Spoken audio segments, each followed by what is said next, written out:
Hello, welcome to A Guide to Faster Health and Fitness. This is a quick video to show you what we do, how we do it, and how this might work for you. It's important to note right from the outset, we're not an education company that's going to give you a lot of information and expect you to remember it all. We're an education company that wants you to learn by asking questions, finding information, and staying at the top of your game. I just put this quote in here, and this is how I start our top level course. If you keep consistently asking broad questions with a definitive goal, an open mind to the answers, a skill of personally validating the answers you find, then you will continue to grow and learn. And by that, I mean if you can ask questions of everything you do, and then have the ability to go and find the answers, you're a good trainer, especially if you know how to evaluate where the answers came from and what level of authority the answers have. My idea was to build a company that shared some of the questions I needed to ask to make it to where I made it to in the industry so far, and that's what I'm going to do, share them with you. Now there's 5 levels of trainer that we recognize at Faster. The first level is a personal training certificate level. Now in the UK, you can get your level 2, level 3 personal training certificate with Faster. Outside of the UK, we teach all around the globe.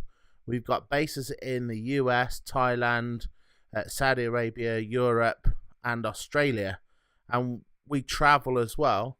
But in the UK, we can offer the level 2 through a partner company who work across the country and are a team of doctors, and we link in our specially organized deal with our courses to help you make it in the industry. Although it's not a necessity, I believe that it's important that you have some kind of fitness qualification behind you before you move through the levels that Faster offer. Sometimes this could be a coaching qualification or a rehab qualification. We train everyone from physiotherapists to golf pros, and so something will be there that will work for you to get you on the path. Initially, we started as a personal training company, and that's why we mention it here. Now, Faster offers 2 real levels of trainer qualification. We offer the Faster Training Coach, which is our first level. There's 6 courses within this coach level. You can sit them individually, or you can sit them as a group of courses. These include our original course, the AFT, Advanced Functional Trainer Performance, AFT Therapy, Rule the Kettlebell, Stop, Turn, Accelerate, Assess, Coach, Train, and Training Intention. And this covers everything about collecting exercises to use with your clients, building skills and techniques to take away and use in sessions immediately, so you have something to show your client that shows you're different, you care more, and you want to deliver more than the other trainers in your area.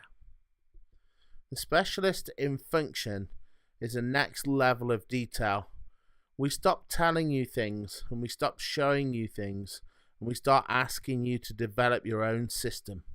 We run a specialist in functional performance, specialist in functional therapy, which is now called specialist in injury avoidance and recovery, specialist in football performance, and specialist in golf performance. All of them interlink with our thought process, and so we bundle them together and call it specialist in function. You can do one course or all of the courses. As for the Faster Training Coach, the specialist in function is offered as either a mixture of online training and live training, or just online training. We run weekly seminars, and we run a very active Facebook group that keeps all of our guys together, communicating and speaking about the latest things in the industry, quite often arguing about interpretations of the course and developing as trainers regularly. We then have a Faster Training Expert and a Course Director level. Our Faster Training Expert is a 4-day live course, usually spread out over the year, but can be taught in 4 days complete. It's an invite-only course. Although you can apply, you need to have come through our other courses first. It's usually taught in a group. One-to-one will be considered if we need a trainer in the area, or you have an opportunity to deliver training in your area and you want to learn quickly and get ready to go and deliver our courses and earn some money as an official deliverer of our courses.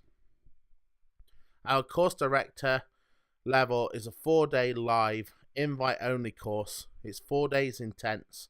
We have limited numbers of course directors, and at the end of every 3 months we evaluate if we can take more and look after more. Our course directors are encouraged to write their own courses, which we deliver online and profit share. The course director is a special breed of trainer. I expect that from everyone who comes to this system, we'll see less than 1% become a course director. We'll see less than 5% become a faster training expert. This is a company that's in its own specific niche or niche. We're about the trainer that really wants to learn, who wants to push doors open, who's ready to meet challenges head on when that happens from other trainers, other providers, and just generally the industry. This is an opportunity to become your own kind of trainer and not to just be another generic trainer with another generic certificate. So let me tell you a bit about the fun stuff, what we know. So what we know is, to be a great trainer, you need applicable knowledge, you need service, sales, and marketing. Now, on another part of the website, you'll be able to see how we help with sales and marketing and service to a certain degree.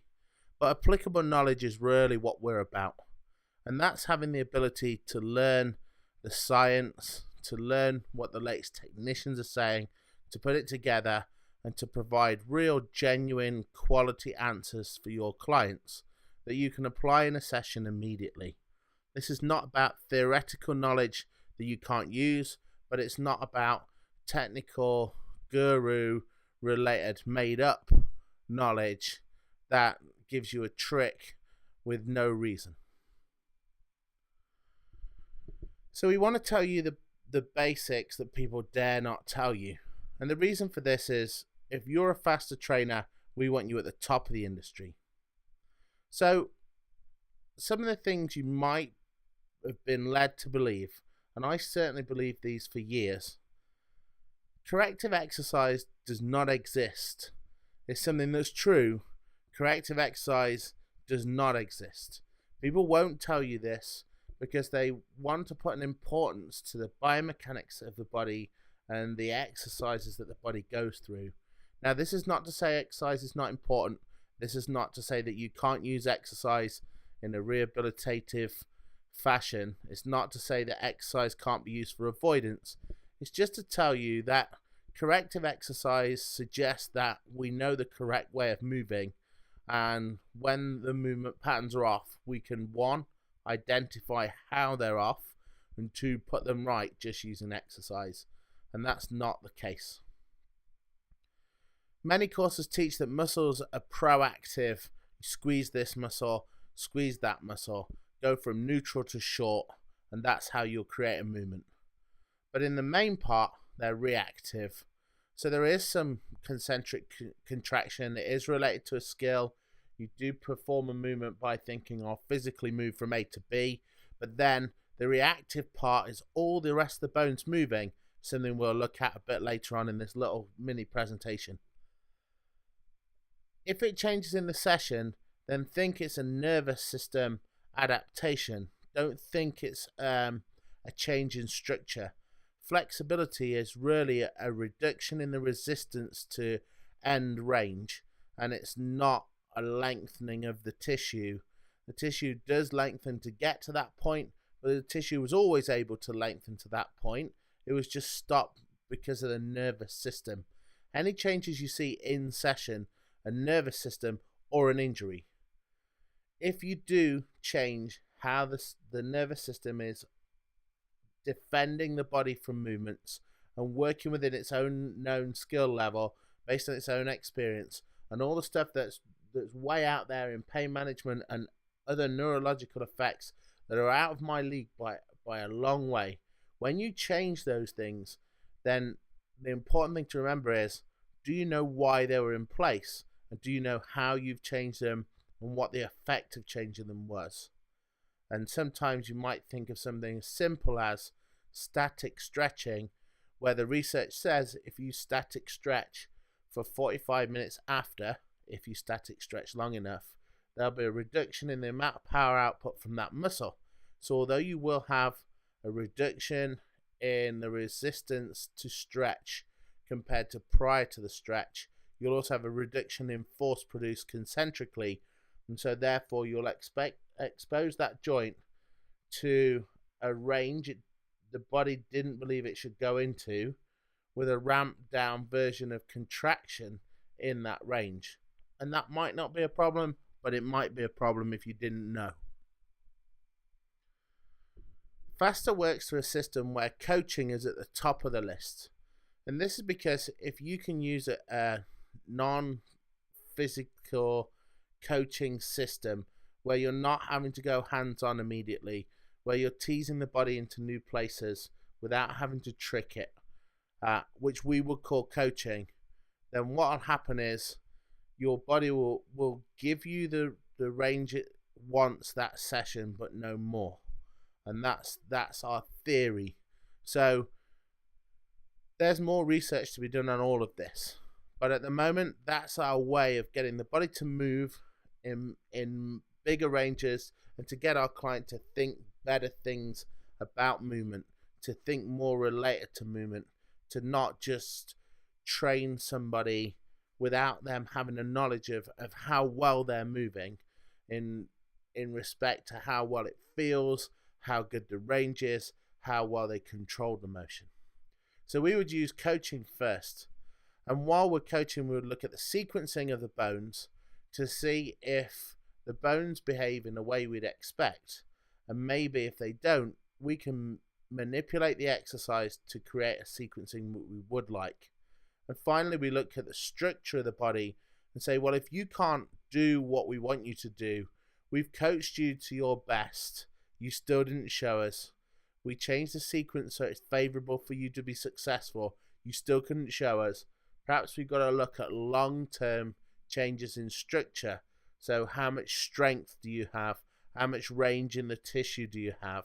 And this might be a 12-week, 6-month, 12-month, 2-year kind of issue, but this is something that we might have to work on in order to get the end result we want from our client.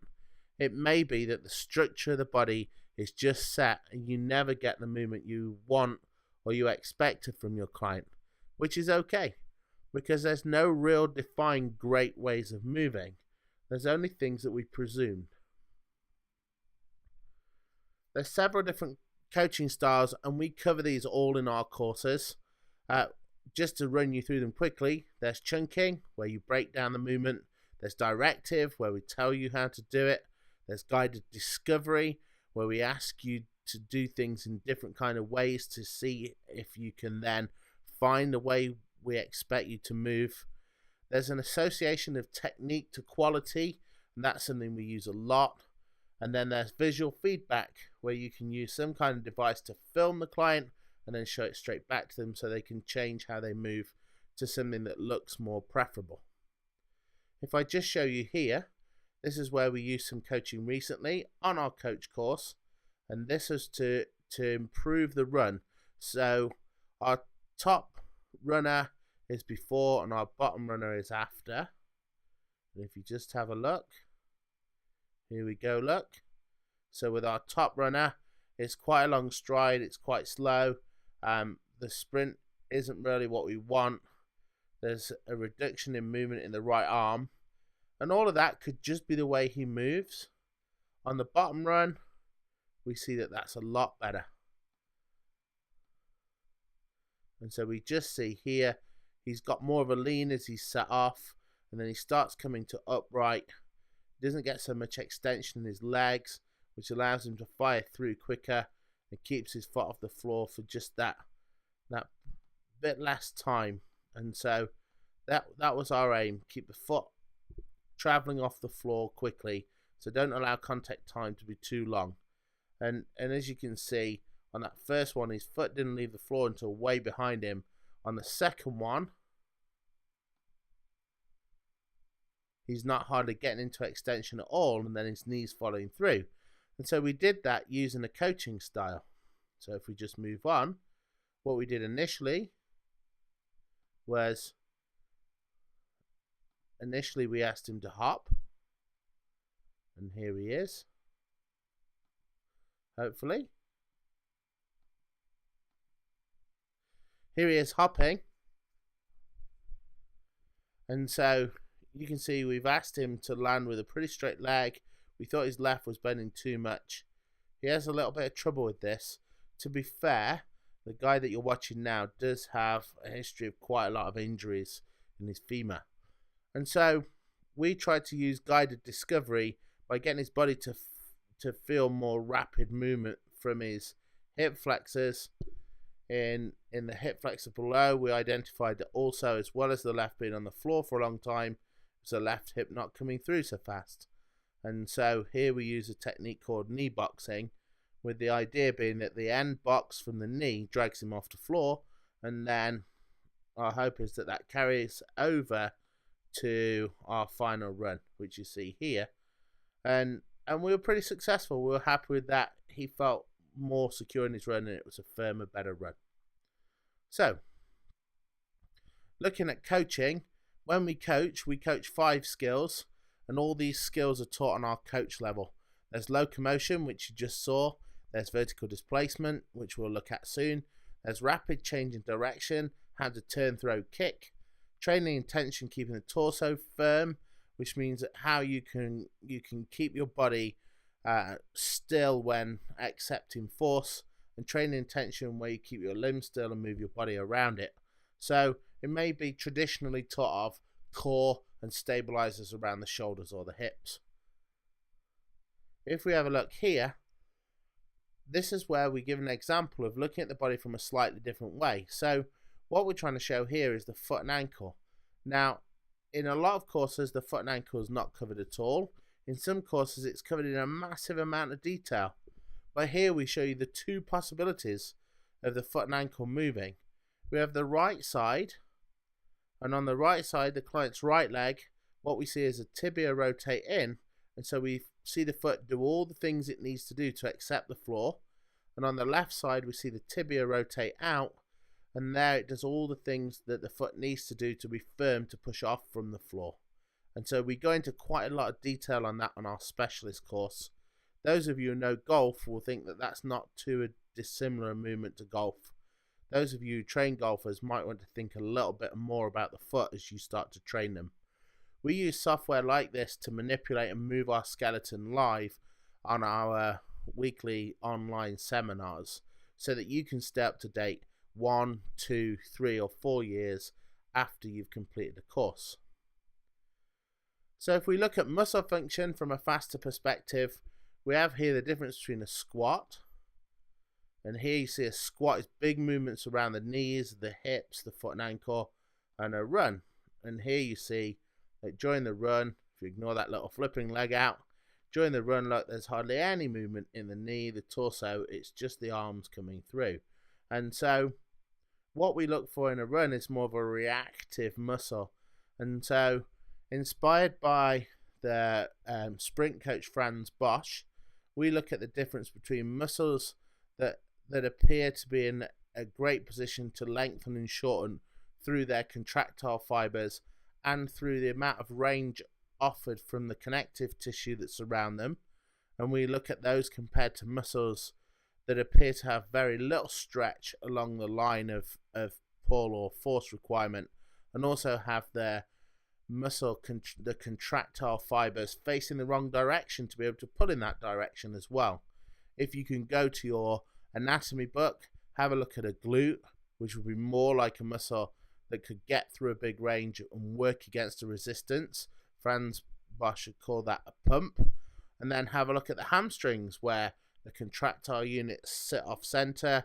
The contractile component of the connective tissue does not sit along the line of the movement, and so what you get is a more springy, less likely to adapt and grow muscle, which Franz Bosch will call a spring.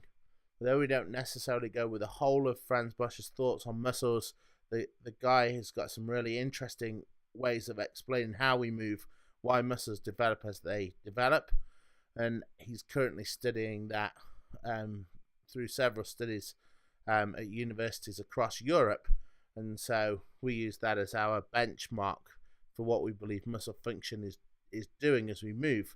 However, muscle function is the last most important thing we look at, because we look at how bones move, joints feel, and then muscles react. And so muscles just do as they're told and develop as they develop under the reading that we've done on the latest science of training transfer, which suggests the best form of training transfer is to do what you do. In our therapy, which is now called injury avoidance and injury recovery, we look at different injuries and we get people from our group to make sure that we're on key for the latest research, and we try and make sure that as we move through we make wise decisions. Now, unless you have a degree that allows you to diagnose, then we don't let you diagnose any injury at all, ever. And then once you get a client who's diagnosed, we have strict rules around if they don't have a training plan, we send them back. If their training plan's out of date or they've had the injury too long, we send them back or to someone else. This here is just an idea of a sample of one of the injuries we go through.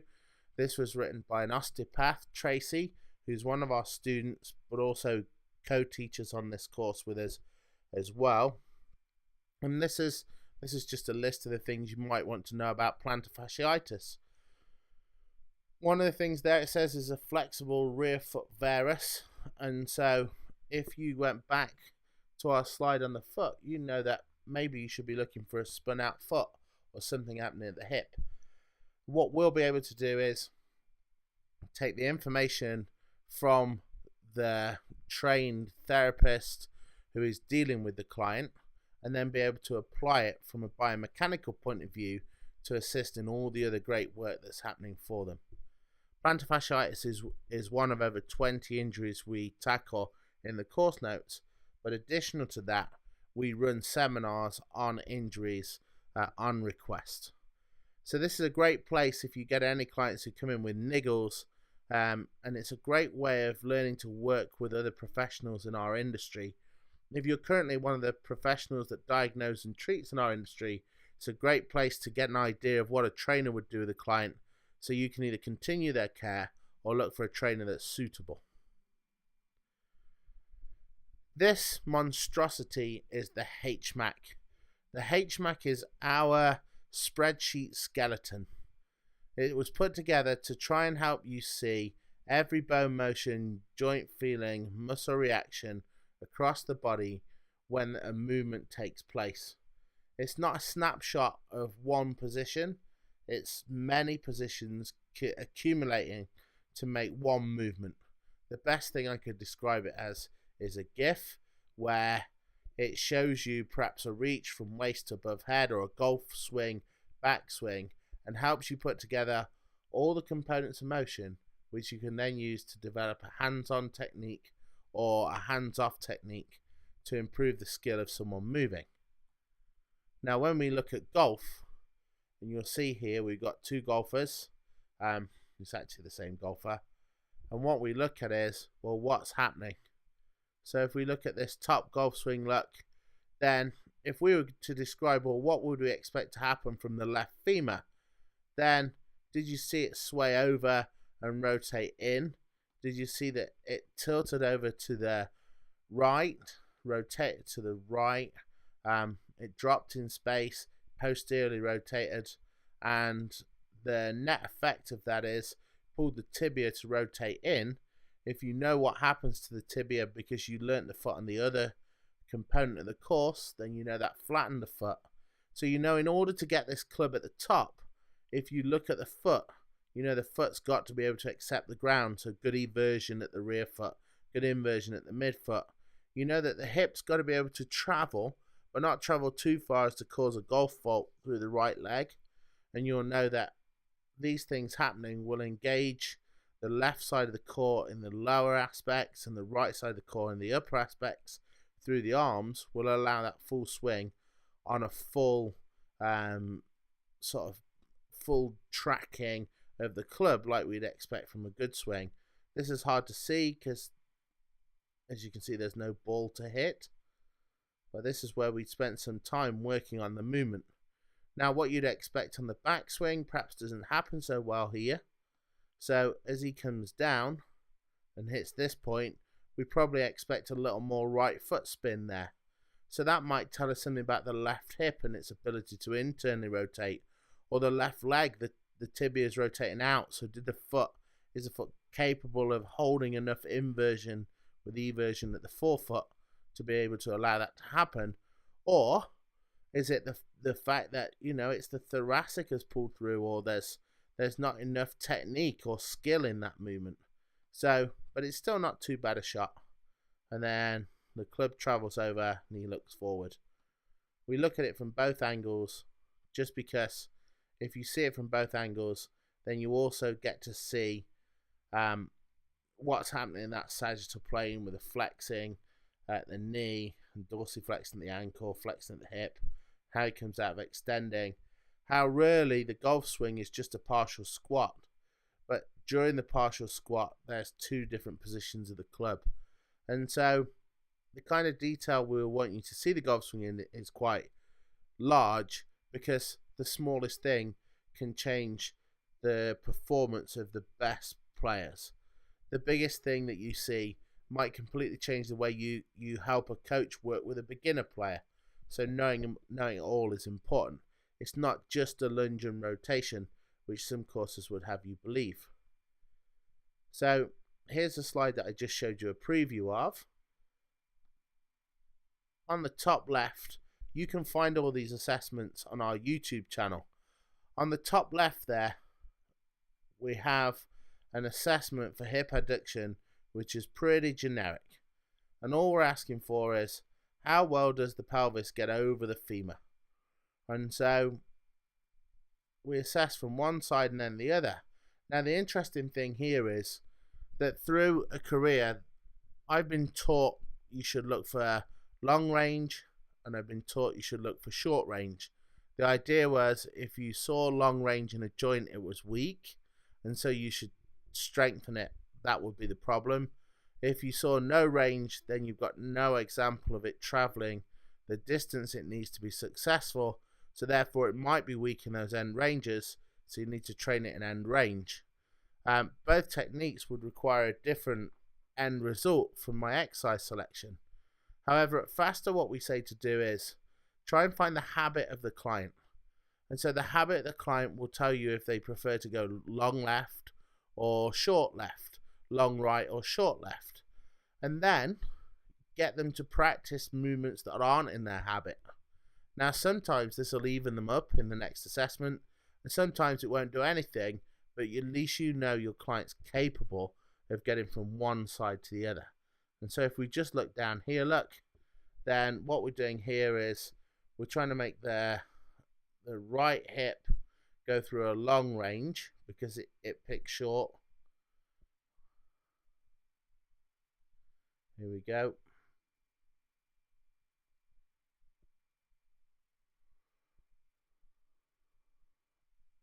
And then his left hip, we're trying to get to go through a short range. And we're doing that by driving the pelvis with his hands on both movements. Now, if you get onto the live course or come to one of our hangouts, we'll explain how that relates to holding a big green bum. And that's one that you have to wait to find out about. But once you learn it, it makes a whole lot of sense. So the final thing I want to show you, and this is the crux of everything, this is where a lot of trainers either overwrite or underwrite. But what none of them understand is that this is really what you sell. This is your product. The workout is your product. How it works in the session is important. How it works over multiple sessions is important. What you do in the session will be experiential. What you do in the session that sees a big improvement will probably be neurological or physiological. But what you won't see is a massive change in strength or a massive change in range. What you'll do instead is perhaps elicit those changes through the nervous system. Do it enough times and then you'll get a change in body shape or body performance. So we split the card into 3 components, split the card into the skill. And so we take a basic movement, we apply the fixed skill motions to that basic movement. So we might pick squat. We might say we want you to rotate over your right shoulder with your right arm and under your right shoulder with your left arm. So, and you're going to do that. You're going to start in a semi-squat position. You're going to do that on the way out. And then on the way down, you're going to swing your arms by after the pelvis is down. And so that's our fixed skills motions around the squat. But our variable changes might be the weight we use, the foot position we start in, and maybe it's one eye closed, one eye open. Maybe it's the energy system, it's the level of fatigue. So the first 3 will define the mechanics and the movement. Now the last 2 columns on here, the floor tool and the resistance tool, that'll be the way that you then influence the movement more. So you might use the floor tool and the resistance tool to help with sequencing. You might use them to make it harder to do the movement or easier to do the movement. And then finally, you have your traditional reps or time, sets, intensity or weight, rest. And then layout is just how you lay out the exercises to get the best effect you want.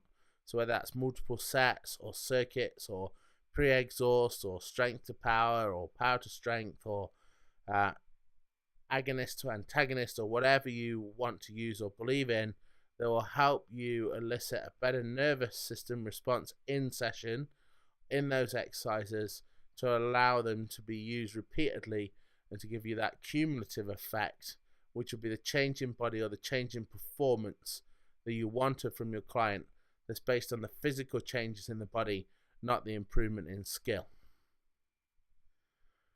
So I hope you enjoyed that. I hope I gave you a good insight into what FAST's trying to show you. You can jump in at coach level. You can sign up for coach and specialist. If you want to do FTE, you're going to have to contact me on john@fasterglobal.com, and I'll be able to help you and guide you into that process. If you want to do course director, you need to wait for a space or know someone who's a director, or contact me with a compelling reason to do that. The course events are on the events section in our website, which can be found at www.fasterglobal.com unless you're there now.